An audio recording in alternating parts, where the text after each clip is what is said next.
Fala galera, tudo bom? Rodolfo aqui, criador do canal. Hoje eu vou falar com vocês sobre renda fixa. Eu vou te contar tudo o que você precisa saber antes de começar a investir nesse que é um dos principais veículos de investimento aí para iniciantes, tá bom? Antes eu queria pedir para você dar uma curtida, compartilhar aí, dar aquela força pro canal para a gente continuar crescendo, trazendo esse conteúdo para você e até para o YouTube entender que isso que você está procurando por aqui e te recomendar alguns vídeos também, né? Sem mais enrolações, o que é renda fixa? Bom, para a gente entender o que é a renda fixa, basicamente é um tipo de investimento, um veículo onde você já sabe mais ou menos como é que a tua rentabilidade vai ser, tá? Mais ou menos porque a gente vai ver ali na frente tem diferentes tipos de remuneração.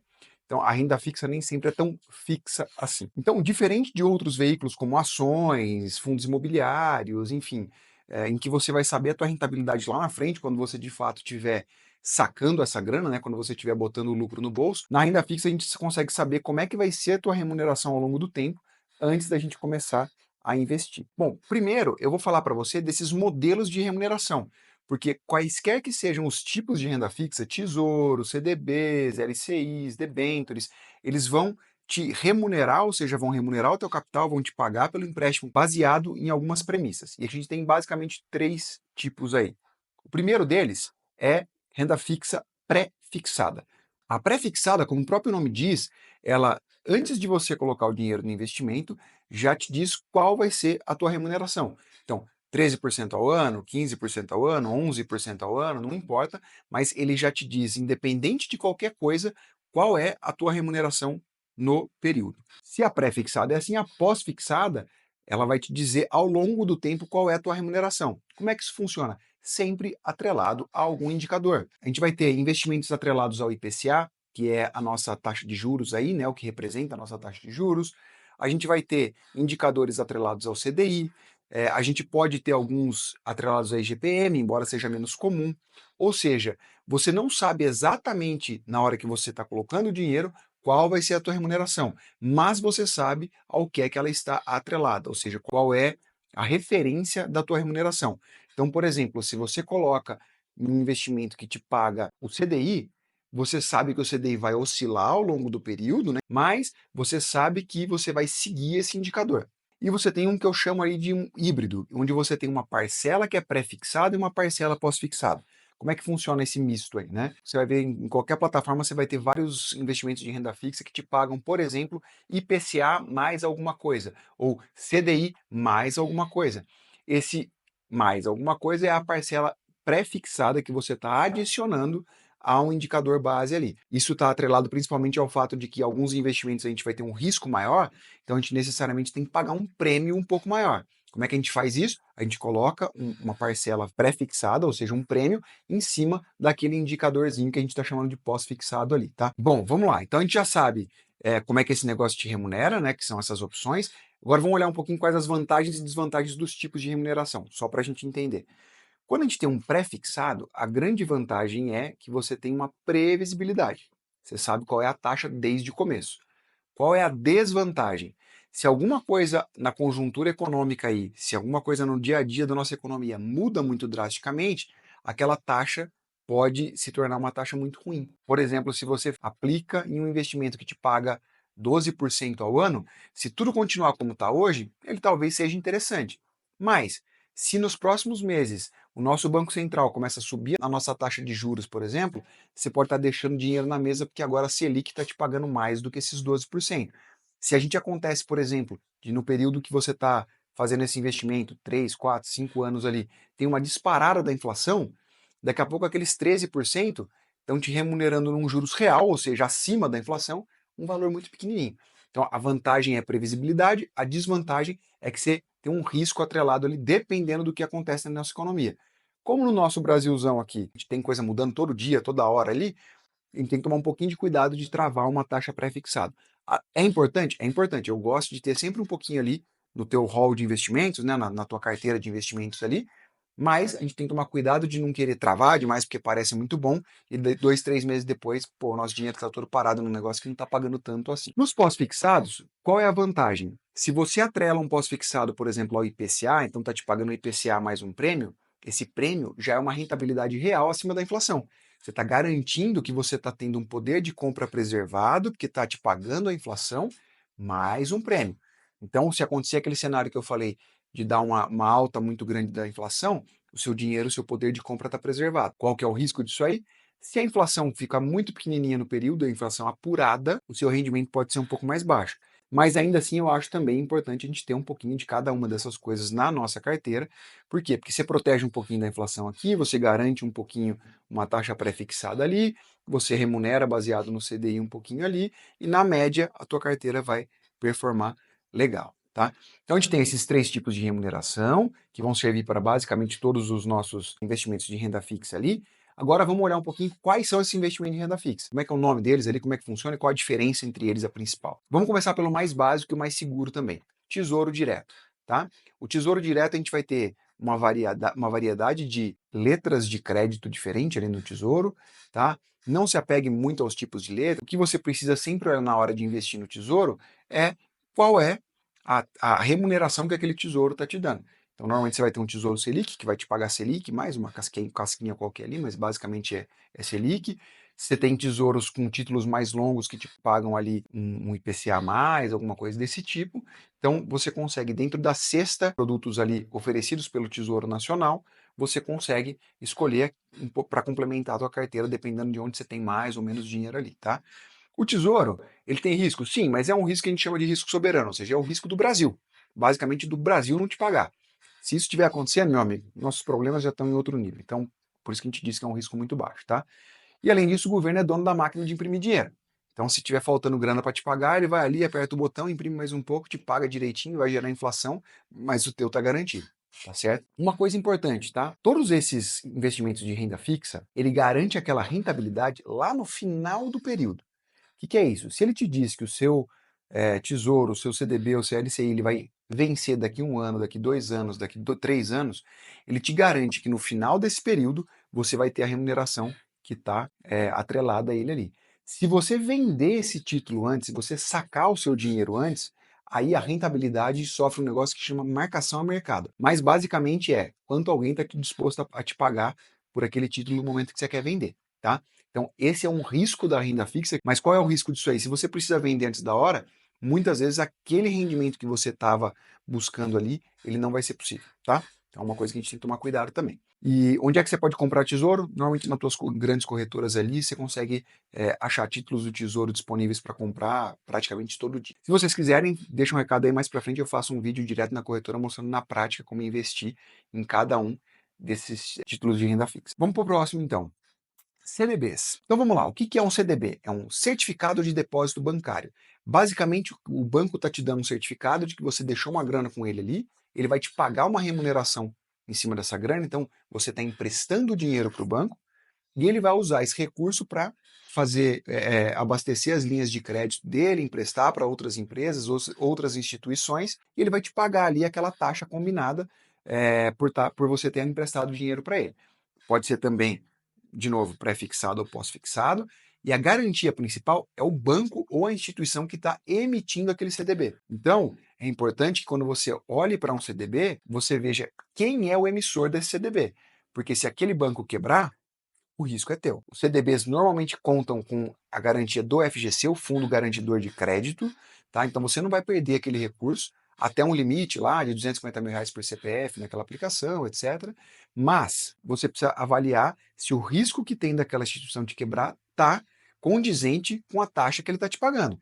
Se ele está te pagando CDI num investimento e você consegue pegar um tesouro que está te pagando Selic, por que é que você vai botar num investimento que te paga CDI com o risco da instituição, se você pode botar no tesouro sem risco nenhum, né? Ah, tem o FGC, tá bom, mas se quebrar você vai ter uma dor de cabeça enorme para reaver essa grana. O ideal é que você, por uma remuneração sempre igual, que você busque um investimento de menor risco. Então tem razão para você botar num CDB que te paga ali CDI ou Selic, tá? Prefira, nesses casos, botar direto no tesouro. A gente tem também daí as LCIs e LCAs. São letras de créditos do agronegócio ou letras de crédito imobiliário. As LCIs e as LCAs, elas também têm um lastro ali de uma instituição financeira.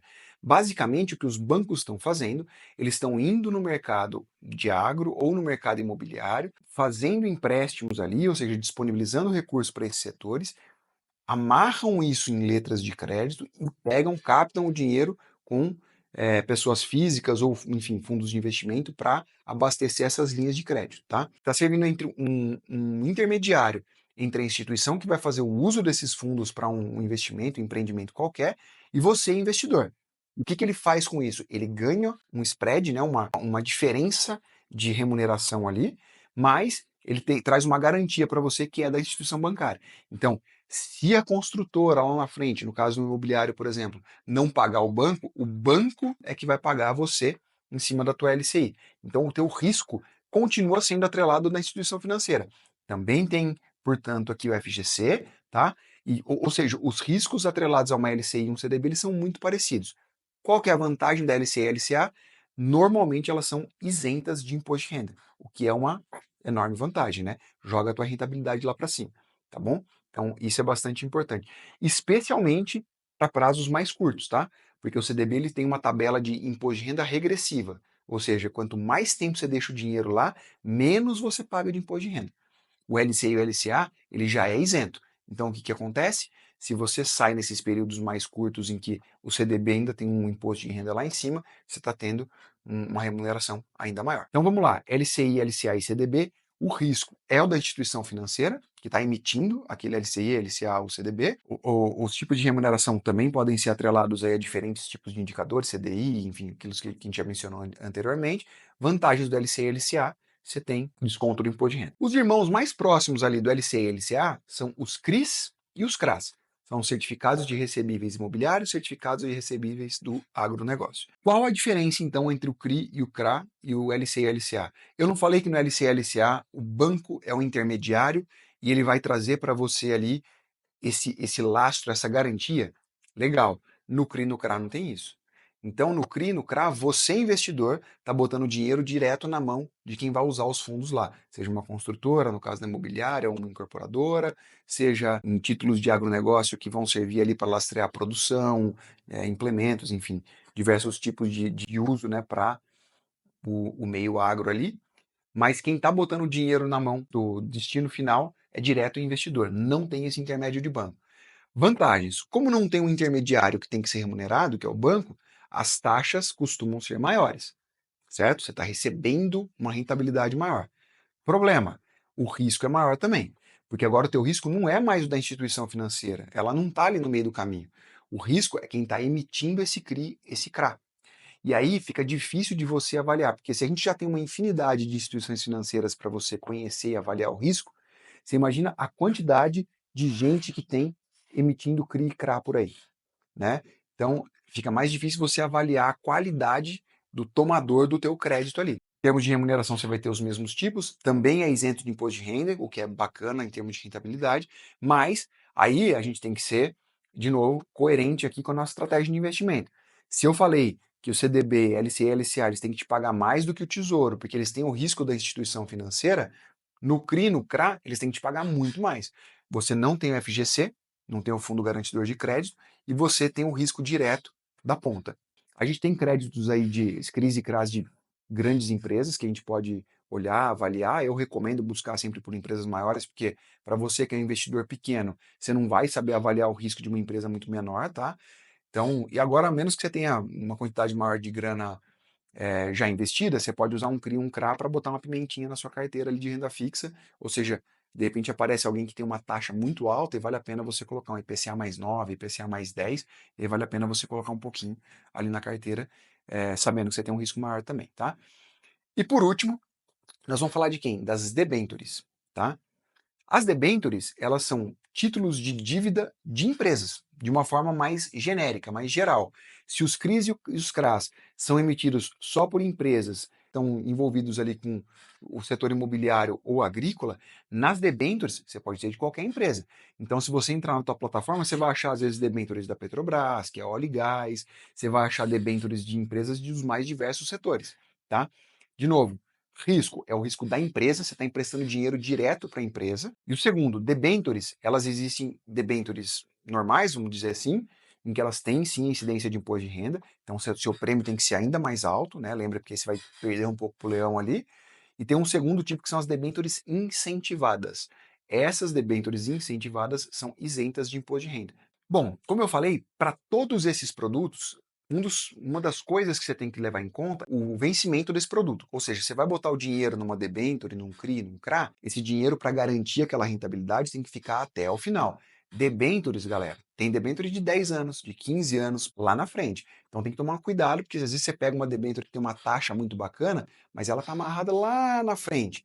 Você tem que saber que, pô, ou você vai ter que deixar o teu dinheiro até o final, ou você vai ter que em algum momento sair, se você quiser sacar, sabendo que aquele rendimento não está mais garantido, tá? Em alguns casos você pode até ganhar dinheiro com isso, pode, porque aquela história que eu falei do preço da marcação no mercado, se tiver mais gente querendo comprar a tua debênture naquele momento, o preço sobe, você pode vender ela bem, tá bom? Se você sair no momento ruim, você pode até perder dinheiro. Então, é uma coisa para manter em mente, tá? Por isso que o que eu gosto de fazer, vai montando a tua carteira, olhando também para diferentes horizontes de vencimento desses títulos. Então, você vai ter, sei lá, LCIs e LCAs com vencimentos um pouco mais curtos, você pode ter ali umas CDBs com vencimentos mais de médio prazo, umas debêntures mais lá para frente que você conseguiu amarrar uma rentabilidade legal. Então, assim você vai montando a tua carteira com diferentes prazos e diferentes indicadores também, tá bom? Agora, só importante para a gente finalizar aqui, tem uma última coisa que vale a pena falar que serve para todos esses caras também, que são o mercado secundário. O que é isso? Quando uma empresa emite um CRI, vamos pegar um CRI como exemplo. Eu sou uma empresa de imobiliária, eu vou lá e vou emitir um CRI. Ou seja, eu vou para o mercado e falo, olha, estou precisando de tantos milhões emprestado, tem aqui uma quantidade X de cotas, a minha aplicação mínima é R$ 1.000, qualquer que seja, a minha taxa de remuneração é essa, e ela vai, através das corretoras, oferecer isso para o mercado, né? O mercado somos nós, os investidores, qualquer um que queira emprestar dinheiro para eles ali. Esse é o mercado primário, você está comprando na emissão, tá? Então o seu dinheiro, entre aspas, está indo direto para o emissor daquele CRI, CRA. O mercado secundário, depois de um tempo, imagina que você queira sacar a sua grana. Você vira e fala assim, poxa, eu quero vender o meu CRI. Você vai lá e fala assim, ó, eu quero me desfazer desse papel, desse CRI. Você vai oferecer isso para outros investidores. E aí você depende de alguém querer te pagar aquilo. E aí eles vão falar, pô, beleza, eu vou te pagar tanto, ou eu te pago tanto. Enfim, vira uma negociação entre duas pessoas para um bem que eles estão vendendo. Esse dinheiro sai de uma pessoa e vai direto para outra, não vai mais para o emissor, tá bom? Por isso que é um mercado secundário. Por que que isso é importante? Porque o volume de negócios nesse mercado secundário, ele é muito menor. Quando uma empresa vai fazer uma emissão, ela tem um volume grandão, de milhões. Então ela vai ter um monte de gente ali, milhares de investidores que vão botar cada um pouquinho, né, comprar um pedacinho daquele CRI, e aí isso vai direto para o bolso dela. Quando você resolve vender o seu CRI ou a sua debênture no mercado secundário, aquele dia, eu não sei quantas pessoas vão ter vendendo aquela debênture, em termos de volume financeiro. Então, por que que isso é importante? O mercado de renda fixa ele costuma aquecer por volta das 10 horas da manhã, que é quando começa a liberar a oferta de produtos de renda fixa. Então, se você está querendo comprar títulos no mercado secundário, por volta das 10 horas da manhã é onde você vai achar as melhores ofertas, ou seja, onde você vai achar as maiores rentabilidades. À medida que aquilo ali vai acabando, vão sobrando os produtos com a rentabilidade um pouquinho mais baixa, tá bom? Então vale a pena, sempre que você tem recurso para renda fixa, você entrar logo cedo, quanto mais próximo das 10 horas da manhã, para dar uma olhadinha ali, para ver o que é que você consegue. Galera, isso aí, curte, compartilha a página, ajuda a gente a chegar a mais pessoas aí. Faça você parte também, clica aqui embaixo para a gente receber mais vídeos do canal, para se inscrever. Escreve aqui também para mim sugestões de temas, o que é que você quer saber, se ficou alguma dúvida desse vídeo de hoje, se tem outros vídeos que vocês querem ver aqui no canal. Abraço e até mais.